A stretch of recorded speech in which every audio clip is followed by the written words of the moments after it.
Bismillahirrahmanirrahim. Bienvenue mes chers confrères, une autre fois, dans la quatrième partie, la dernière, du cours de l'épilepsie. C'était un cours un peu chargé, un peu riche, et il était riche en informations. Je vous remercie d'avoir suivi les 4 vidéos. C'est un honneur. Cette fois-là, on va voir les syndromes épileptiques avec la prise en charge. C'est la dernière partie du épilepsie. Les liens sont toujours disponibles dans la description, mes chers confrères. N'oubliez pas d'abonner, laissez vos commentaires concernant la qualité de la vidéo et on commence notre dernière partie. Donc, on va voir les syndromes épileptiques. On a déjà vu les crises. Cette fois-là, on va voir les syndromes. Un syndrome, c'est un ensemble de signes ou bien de symptomatologie qui va survenir chez ces patients-là. Donc, ils vont subir une maladie qui est malheureusement chronique et qui nécessite un traitement qui est parfois prolongé.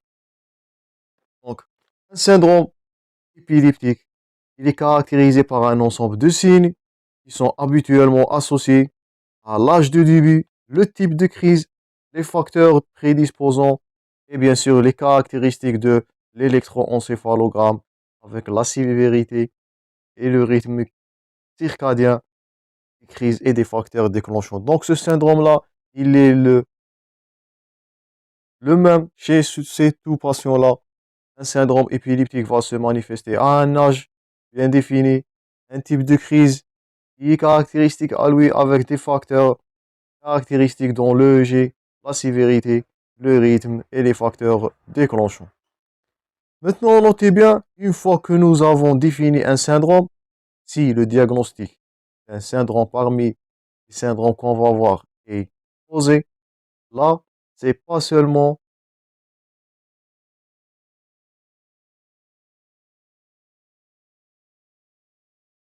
le diagnostic seul qui est posé.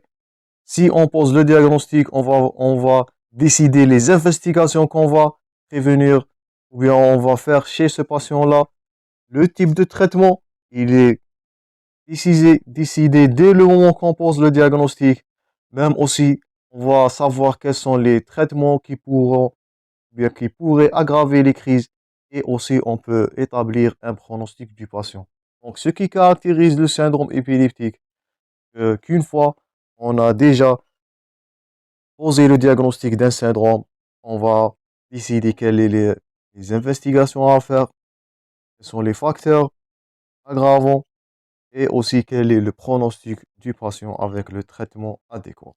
Donc, on peut directement poser même jusqu'à le pronostic du patient dans ces syndromes-là qu'on va détailler. Et bien sûr, il existe 2 types de syndromes.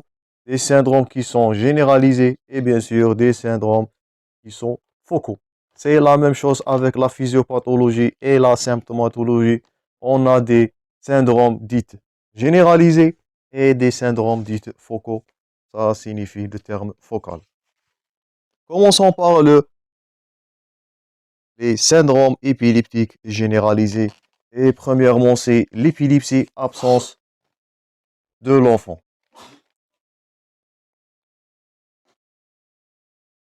Donc, le premier syndrome, c'est l'épilepsie absence de l'enfant.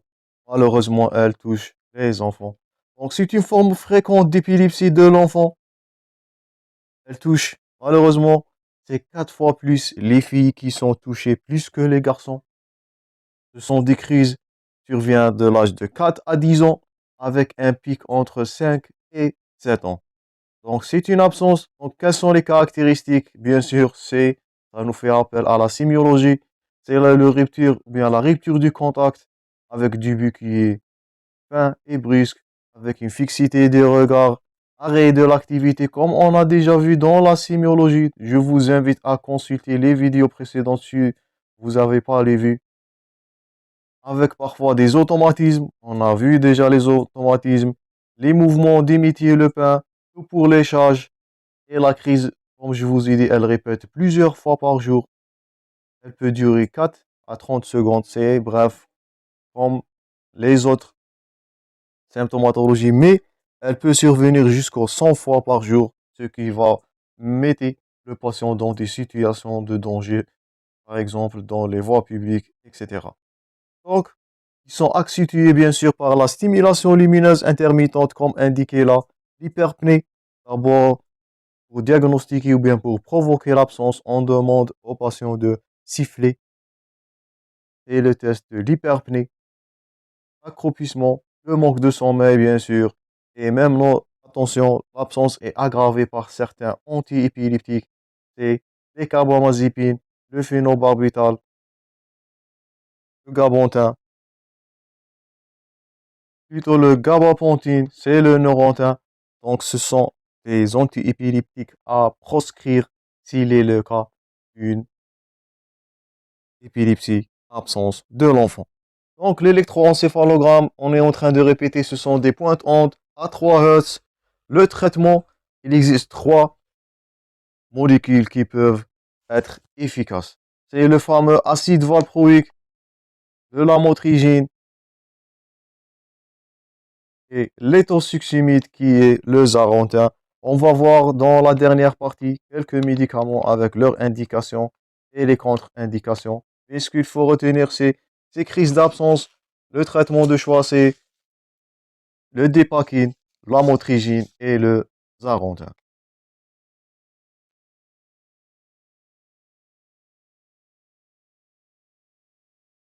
Donc, dans des rares cas, donc maintenant concernant l'évolution, la crise heureusement va disparaître dans l'adolescence à 85%, mais de rares cas, cette absence ou bien cette crise épileptique d'absence va développer dans l'épilepsie myoclonique juvénile, malheureusement. Donc, un tiers des enfants rencontrent des difficultés d'ordre neuropsychique, même après la disparition des crises. Malheureusement, il s'agit essentiellement des troubles de l'attention, de troubles de fonction exécutive et des troubles de la mémoire verbale et visuo-spatiale, malheureusement. Donc, l'absence de l'enfant, parfois elle se disparaît totalement, parfois elle se s'aggrave vers un autre syndrome, c'est l'épilepsie myoclonie juvénile, comme on va détailler prochainement, et elle va garder des séquelles, malheureusement. Donc, c'était le premier syndrome, c'est l'épilepsie absence de l'enfant. On a vu déjà toute la sémiologie de l'épilepsie, ou bien de l'absence dans la partie, ou bien les parties précédentes. Le deuxième syndrome, c'est l'épilepsie absence, cette fois-là de l'adolescent. Donc, les crises d'absence vont débuter à la puberté entre 7 et 17 ans. Ils sont moins fréquentes chez l'enfant. Ils s'associent des crises tonico-cloniques généralisées qui vont survenir matin le réveil. Donc, ils peuvent précéder les absences de quelques mois ou années. Parfois, ce sont des myoclonies qui peuvent avoir associé dans ce cas. Donc, l'absence ou bien les absences sont majorées par la fatigue, bien sûr, la privation du sommeil et certains antiépileptiques comme le carbamazépine et le phénobarbital. Donc, ils sont aussi à proscrire dans les épilepsies, absence de l'adolescent. Donc, vous voyez là, c'est l'absence de l'adolescent. Elle commence aux puberté de 7 à 17 ans. L'électroencéphalogramme là va nous montrer des bouffées de pointe onde sur un rythme de fond qui est normal. Ça nous fait appel au cours de sémiologie. Une autre fois, je vous invite à le consulter.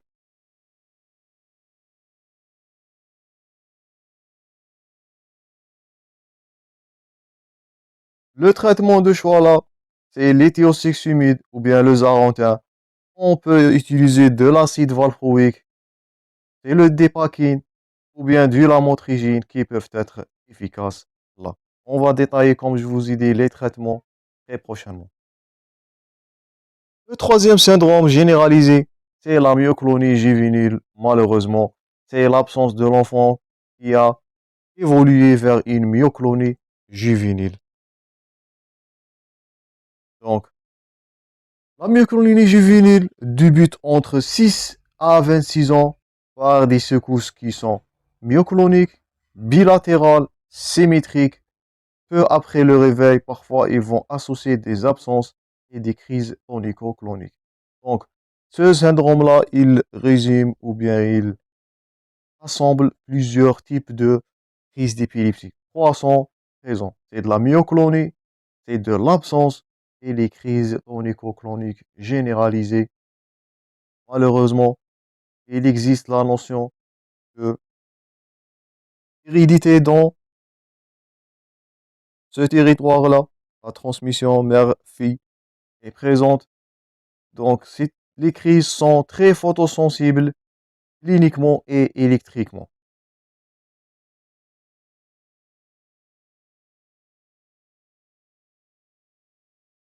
Concernant l'évolution, heureusement, la myoclonie juvénile, elle est très pharmacosensible.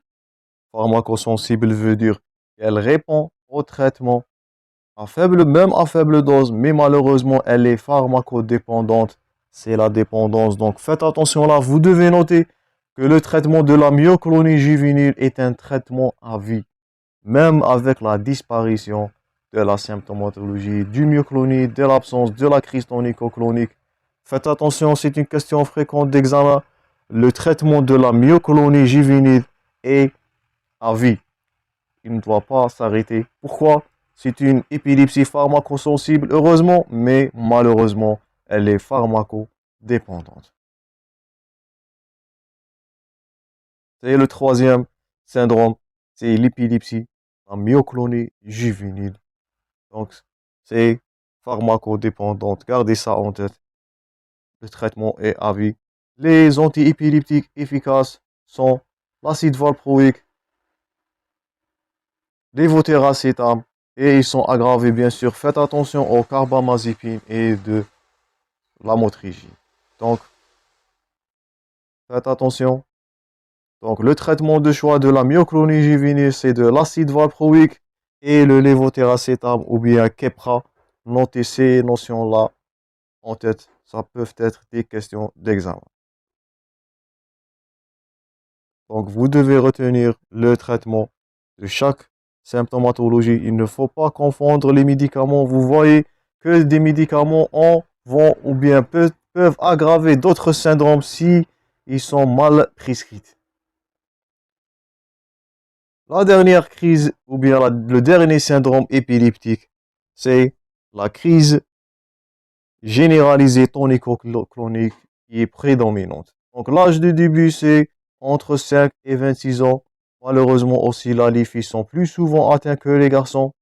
Elles se caractérisent par des crises tonico-cloniques généralisées, du réveil, parfois des absences, parfois des myoclonies, qui sont déclenchées comme tous les autres syndromes par la privation du sommeil, la prise d'alcool, qui sont aggravées par la carbamazépine et l'oxcarbazépine. Donc faites attention à la prescription des antiépileptiques. C'est peuvent aggraver des syndromes. Donc, il existe là aussi la notion de cas similaires dans la famille. L'électroencéphalogramme va nous montrer des bouffées de polypointe pendant le sommeil et peu après le réveil. Là, le traitement de choix, c'est le dépaquet, l'acide valproïque, le lévotiracetam et du lamotrigine. Donc, les traitements, vous devez les garder en tête. Vous devez garder quels sont les traitements qui vont aggraver, quelles sont les molécules efficaces de chaque syndrome pour ne pas faire des erreurs médicales contre ce terrain fragilisé qui est de l'épilepsie. Une mauvaise prescription peut aggraver les syndromes ou bien faire de la clinique plus, plus grave et plus sombre que précédemment. Donc, faites attention à la prescription des antiépileptiques. Ce ne sont pas des molécules à jouer avec.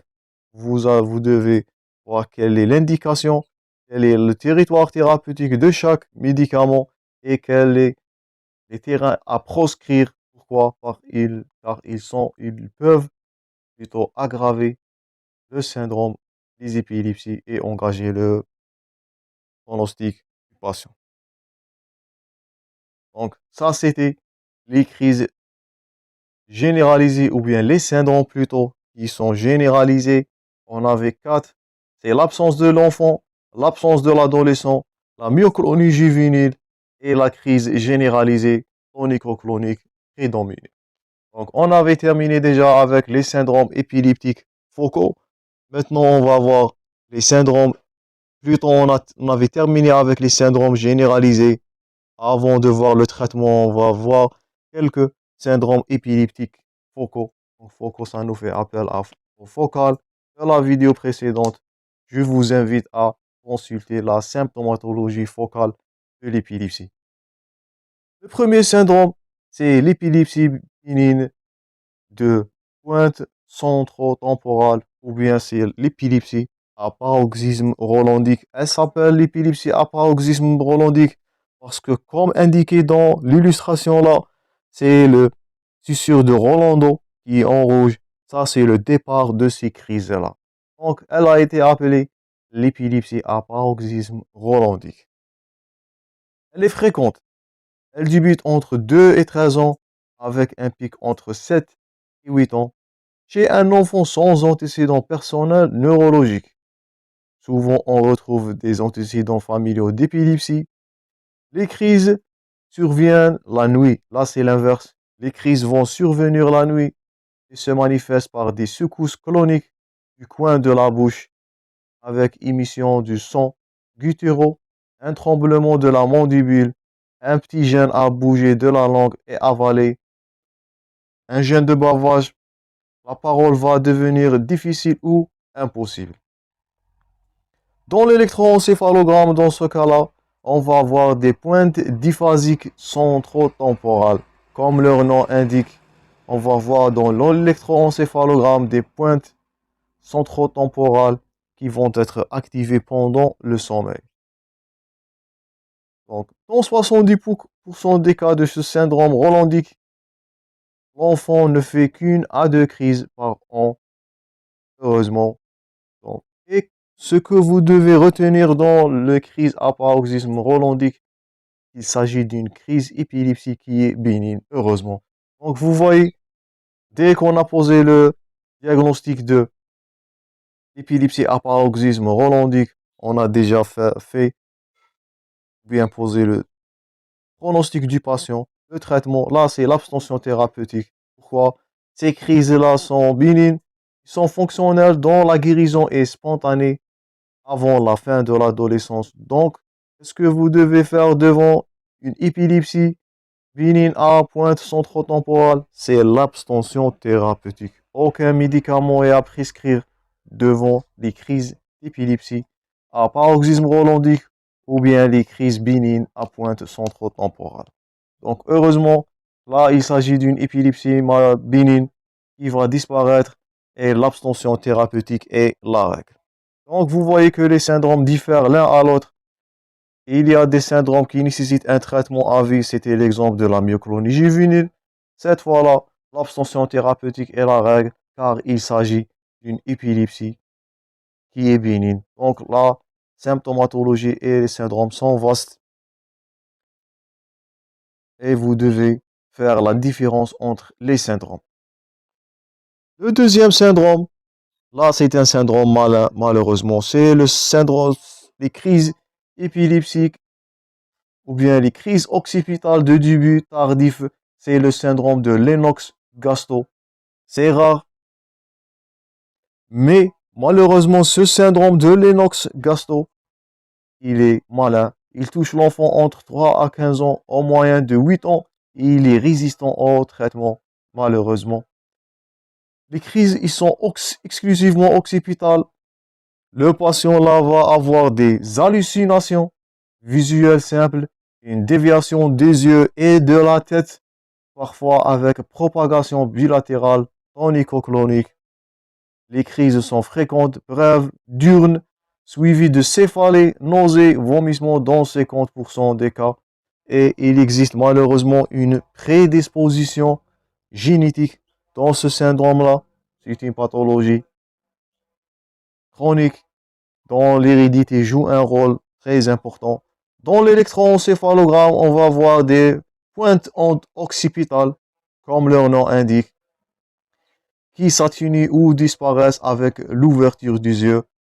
Donc, le patient, dès qu'il ferme les yeux, il va subir des hallucinations visuelles. Parfois, c'est la déviation comme indiqué des yeux et de la tête et la propagation bilatérale tonico-clonique. L'évolution, la guérison est à 50%, mais il existe la persistance des crises à 40%. Donc, c'est résistant au traitement, ce syndrome-là, il est malin. Le seul traitement, c'est le carbamazépine. Dans ce cas-là, vous voyez, le carbamazépine était contre-indiqué dans les absences. Dans ce territoire-là du syndrome de Lennox-Gastaut, il est indiqué, il est le traitement, plutôt le seul traitement sur le syndrome de Lennox et Gastaut. Donc, vous voyez la différence. Le premier syndrome était bénin. Cette fois-là, il était malin, résistant au traitement avec des manifestations qui sont un peu graves. C'est de l'hallucination visuelle avec propagation bilatérale tonico-clonique et qui a une prédisposition qui est génétique. Donc, c'est de l'hérédité. Le dernier syndrome focal, c'est l'épilepsie de la face interne du lobe temporal. Elle débute dans l'enfance, chez l'adulte jeune, avec des antécédents de convulsions fébriles qui sont compliqués. On sait ce syndrome-là, on va voir l'association de crise focale avec et son altération de la conscience. C'est la propagation bilatérale tonico-clonique qui est rare et les crises vont se manifester d'une sensation de gêne respiratoire ascendant. Il est bien mémorisé par le patient, suivi par un arrêt psychomoteur, de la fixité des regards, le mâchonnement là c'est de l'automatisme et avec une activité gestuelle simple. Là c'est le frottement avec une attitude dystonique du membre inférieur ou bien du membre supérieur contralatéral.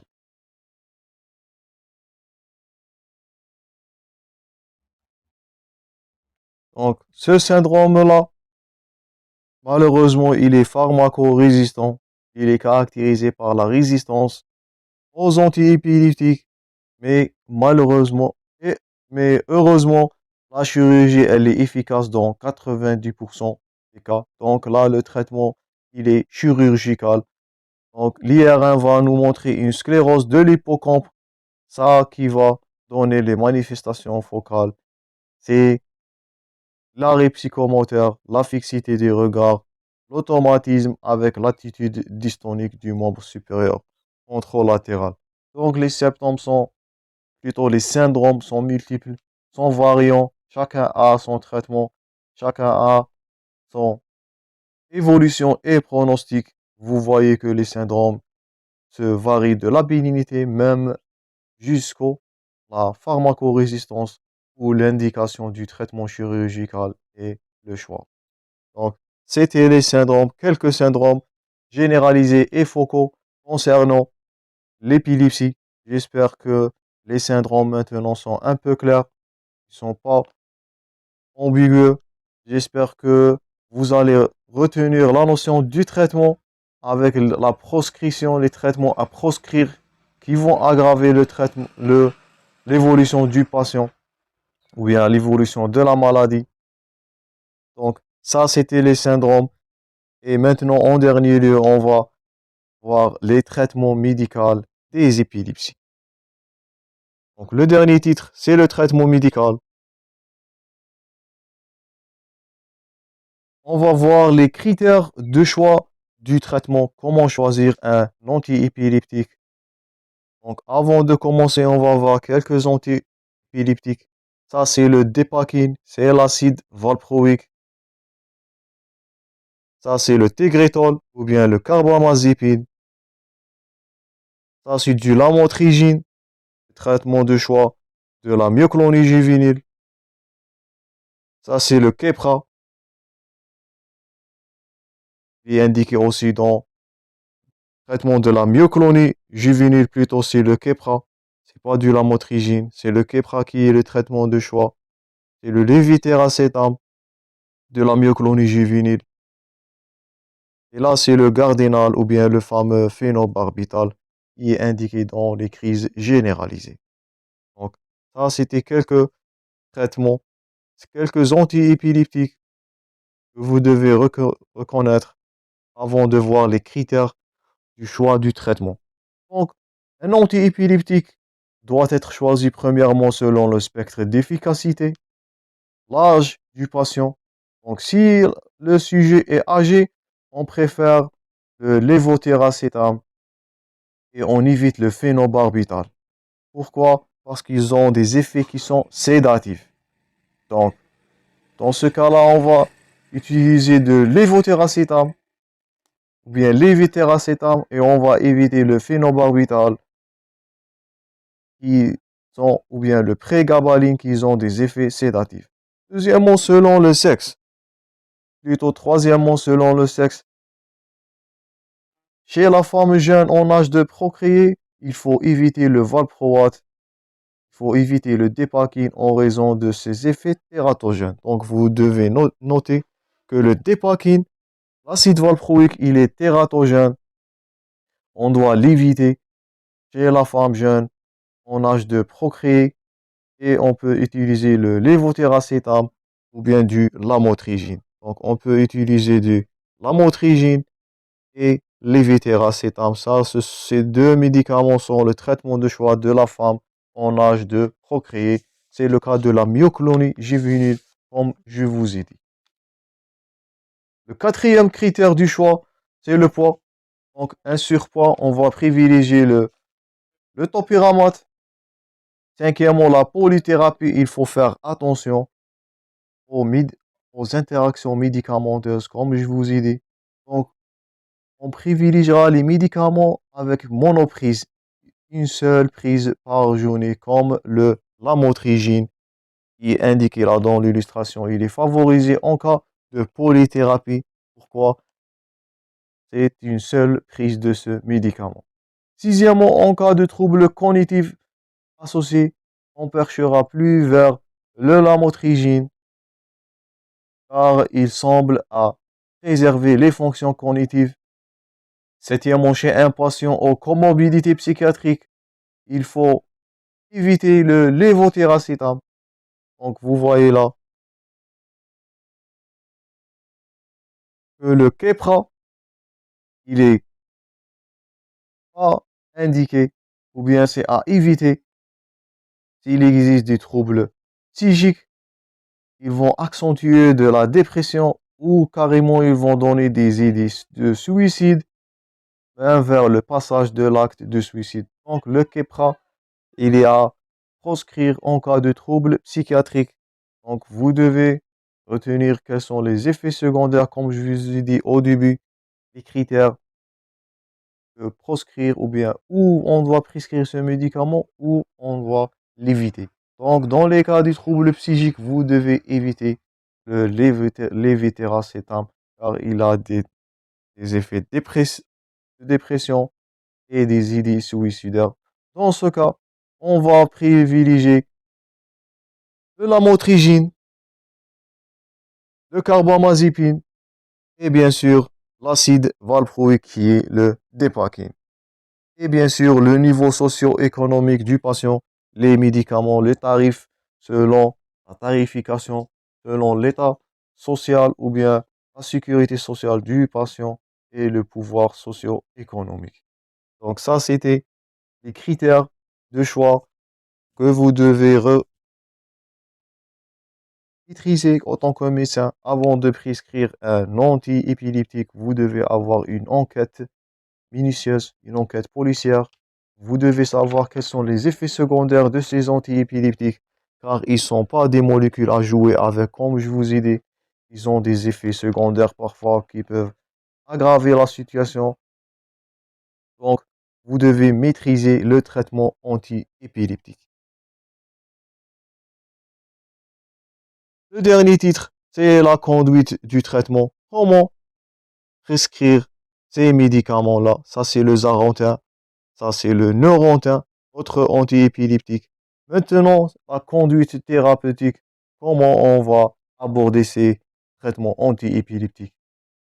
Premièrement, jouons sur le côté psychologique du patient. On doit l'informer que c'est une maladie chronique, donc il va faire une hygiène de vie et il va supporter les effets secondaires de ce traitement-là.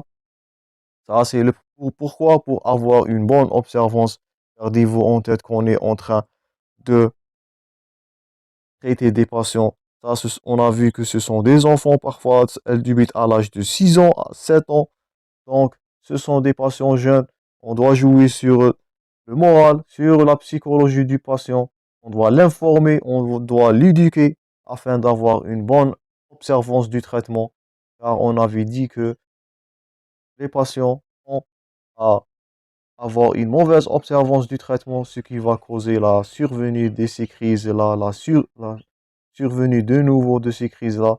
Donc, la première chose à faire, c'est d'informer le patient, l'éduquer concernant c'est une maladie chronique et il va subir un traitement avec une hygiène de vie. Donc, c'est chronique, donc c'est une longue durée de traitement. Deuxièmement, on privilégiera la monothérapie. On n'utilise pas deux anti-épileptiques à la première fois, sauf dans des rares cas où la résistance ou bien l'importance de la symptomatologie. Bien sûr, comme on avait dit, les doses sont en fonction de l'âge et du poids du patient. On doit introduire progressivement par palier de 2 semaines. Donc, les antiépileptiques sont à prescrire progressivement, c'est pas brutal. Si l'échec de la monothérapie, on commence par dosage plasmique, comme on avait dit, pour vérifier l'observance du traitement. Si le taux systérique est optimal, on changera cette monothérapie. Si la deuxième monothérapie a échoué elle-même, là on va tenter de la bithérapie. Donc on privilégiera la monothérapie. Après ça, c'est le changement d'une autre molécule. S'il existe toujours l'échec, on peut tenter de la bithérapie. Sixièmement, la surveillance biologique qui doit être régulière. On doit rechercher des effets indésirables. On doit surveiller le patient par la formule sanguine, le bilan hépatique, le bilan d'hémostase, le TSH et le dosage de vitamine D afin d'éviter les effets indésirables ou bien les détecter et les dépister au début. Bien sûr, un contrôle avec l'électroencéphalogramme pour voir l'évolution de la maladie. Huitièmement, si le patient ne fait pas de crise pendant 2 ans, on pourrait tenter de diminuer progressivement le traitement, puis l'arrêter. Mais sauf, je répète, sauf pour la crise myoclonique juvénile. Là, je répète, le traitement est à vie, même avec la disparition totale des signes cliniques ou bien des crises. La myoclonie juvénile, malheureusement, elle est pharmacodépendante. Le patient ou bien la patiente va prendre le médicament toute sa vie, malheureusement. Donc, c'est une maladie chronique. Le traitement est à vie. Mais les autres syndromes, si on n'a pas de crise pendant 2 ans, on peut tenter de diminuer progressivement le traitement, voire arrêter. Un patient épileptique peut recontinuer sa vie. Il peut même conduire dans des cas si le médecin le permet. Donc, avec une disparition de ces crises-là, on peut diminuer le traitement, voire arrêter pendant 2 ans, sauf, je répète, sauf pour la myoclonie juvénile. Faites attention à cette notion-là, notez-la bien. Dernièrement, en cas de pharmacorésistance, on doit faire une réévaluation du diagnostic dans un centre spécialisé afin de proposer un traitement chirurgical comme on avait vu dans le syndrome de la face interne du lobe temporal où il était pharmacorésistant. Là, c'était l'indication du traitement chirurgical. Là, c'est la fin du cours de l'épilepsie. C'était un cours qui était un peu long, mais il était riche en informations que vous devez les retenir dans votre vie professionnelle, dans votre vie quotidienne, car vous allez voir ou bien rencontrer cette pathologie qui est très fréquente en neurologie et vous devez la maîtriser. J'espère que les vidéos étaient claires. Je vous remercie pour votre attention pendant ces 4 vidéos. Je vous invite à abonner pour recevoir les prochains cours, Inch'Allah. Je vous demande le maximum de partage, le maximum de j'aime. Je vous rencontrerai prochainement, Inch'Allah, dans des prochaines vidéos. Bon courage, mes chers confrères.